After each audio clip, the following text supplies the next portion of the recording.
ఏమైందిరా? స్నానం చేయాలా? రే ఏడుస్తున్నాడు రా. రేయ్, ఈ పని చేసింది ఫస్ట్ టైం కదా, అలాగే ఉంటుంది. రాను రాను నీకే అలవాటైపోతుందిలే. కొత్త కదా, కుర్రోడు రక్తం చూసి భయపడినట్టున్నాడు. అవునరా? నేను బాగా చదువుకోవాలని మా నాన్న కోరిక. నేను పెద్ద ఫుట్బాల్ ప్లేయర్ అవ్వాలనుకున్నాను.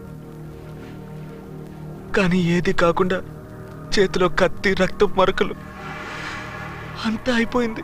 ఏంట్రా అయిపోయింది? ఇదంతా తప్పు కదా. ఏంటి తప్పు రైట్ అంటున్నాడు? అంటే మేమంతా చెడ్డోనమా? ఏదేమైనా ఇదంతా తప్పే కదా. రేయ్, వీడితో లాభం లేదురా. మనకు బుద్ధి చెప్తున్నాడు ఇట్రా. ఏదో నువ్వు మాకు నచ్చావు కాబట్టి ఆ మాట చేసి పెట్టాం. ఇదే కనుక వేరే వాళ్ళకి చేసి ఉంటే వాళ్ళ దగ్గర 50,000 పిండేవాడివి. భయం వేస్తుందా? మాతో ఎందుకు కలిసాననిపిస్తుందా? వదిలేసి ఉంటే చచ్చుండేవాడివి, లేదా దెబ్బలు తిని మాలా అయ్యేవాడివి. నీకు చెప్పుకోవడానికి అమ్మ నాన్న అంటూ ఉండేవారు. నాకు అది కూడా లేదు. ఎవరికి పుట్టానో ఎందుకు పుట్టానో తెలియక ఊహ తెలిసాక మదనపల్లి బస్టాండ్లో తిరిగేవాడిని. అందరూ కొట్టేవారు.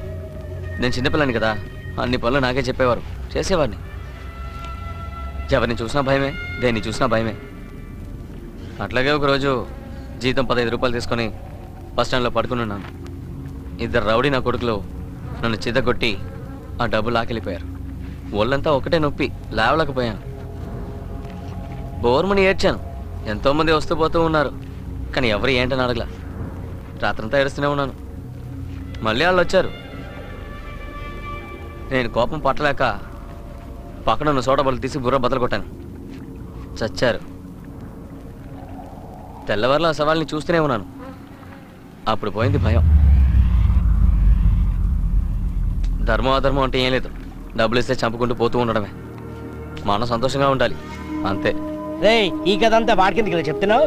తొందరగా బొంబాయి వెళ్ళాలి, నలుగురు నేర్చేయాలి, హ్యాపీగా సెటిల్ అవ్వాలి. ముందా పని చూద్దాం పదండి. సరే, ఈ విషయాలని నీకెందుకు కానీ మేము బయలుదేరుతాం.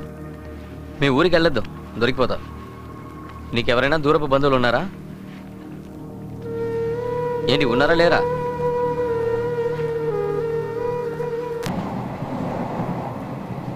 ఎక్కడికి వెళ్లాలో తెలియక వేరే దారి ఏది తోచక ఇతను వాళ్లతోనే వెళ్ళాడు. టికెట్ టికెట్ టికెట్ ఇవ్వు.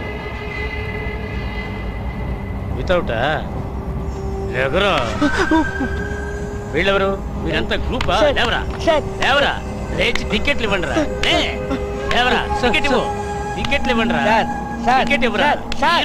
అనవసరంగా చేసుకోకండి సార్. టికెట్ లేకుండా ఎక్కేస్తావా ఏంటి? జనరల్ కంపార్ట్మెంట్ టికెట్స్, మీకు ఏసీ కంపార్ట్మెంట్ కావాలా? ఉక్క పోస్తుందని వచ్చి పడుకున్నాం సార్. ఉక్క పోస్తుందా? ఒక్క రారా, నీకు జైల్లో ఏసీ కొట్టమగండి సార్. పదండి పదండి, కదలకుండా కూర్చోండి. ఇక్కడ నీకు ఇదేరా ఏసీ కంపార్ట్మెంట్. రే, డబ్బులు తీయండిరా, డబ్బులు తీయండిరా. డబ్బులు తీరట్టుంటే తీరా, నీకే చెప్పండి. నా దగ్గర లేదు సార్. కొట్టమగండి సార్, నా దగ్గర డబ్బులు లేవు. ఏసీ కంపార్ట్మెంట్ లోపల ఉన్న దగ్గర ఉన్నాయి సార్. లోపల ఇంకొకడు ఉన్నాడా? రే, బయట రారా. ఇలా రారా. ఏరా, నువ్వేనా ఈ గ్రూప్కి లీడర్వి? డబ్బులు తీ.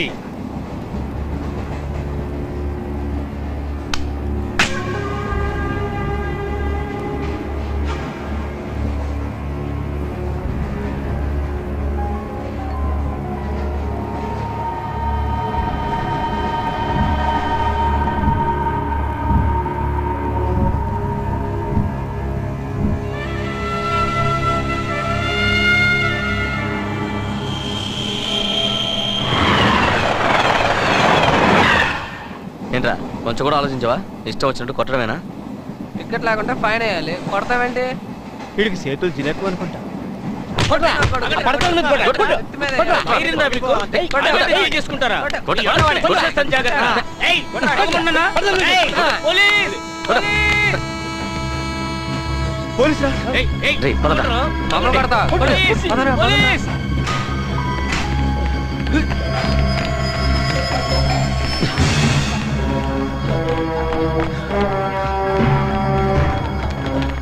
హాయిగా ఈ టికెట్స్ ముంబైలో దిగేవాళ్ళు అనవసరంగా మధ్యలో దిగవలసి వచ్చింది. రేయ్ అందుకని దెబ్బలు తినమంటావా?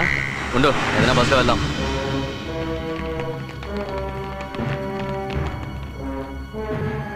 ఏమండి ఇదే ఊరు ఎన్నా ఎన్నా అంట నువ్వుండ్రా. ఇది ఏ ఊరు?